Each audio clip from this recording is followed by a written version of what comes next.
This is the elevator at an apartment building in Pittsburgh, Pennsylvania. I filmed this one before. It's an old Hadfield with Payne fixtures. There's Adam, he's here this time. I filmed this, I think, in early 2019, but there's something that's changed about it. Doors are faster. Got a new cab.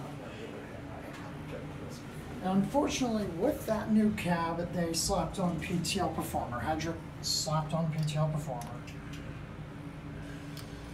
This company's done this with a few of their other buildings. It's really sad. Doors on this such control are a bit temperamental. Look like open just ran my butt.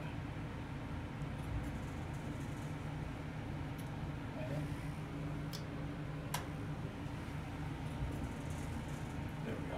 Now it went out. Now they all went out. Close. There we go. They kept the original indicator. Everything's original except for the cabin fixtures. Original motor too, but there's now a fan. There wasn't before.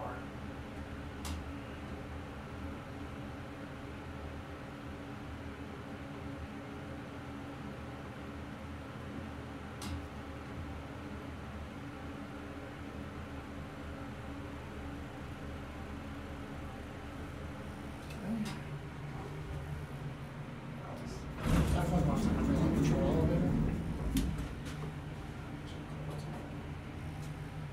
And not actually load up the 3 button.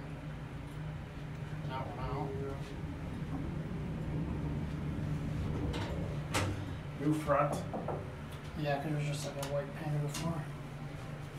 It's a basic faker grain laminate cab that this company has used in their other buildings. It's not even that modern looking, but there is a place for an indicator here, but there's not even an indicator in there.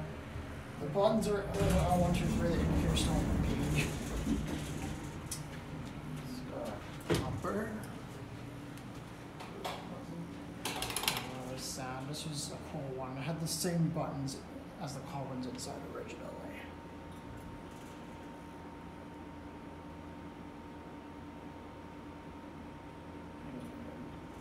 Closes, and that's going to be it.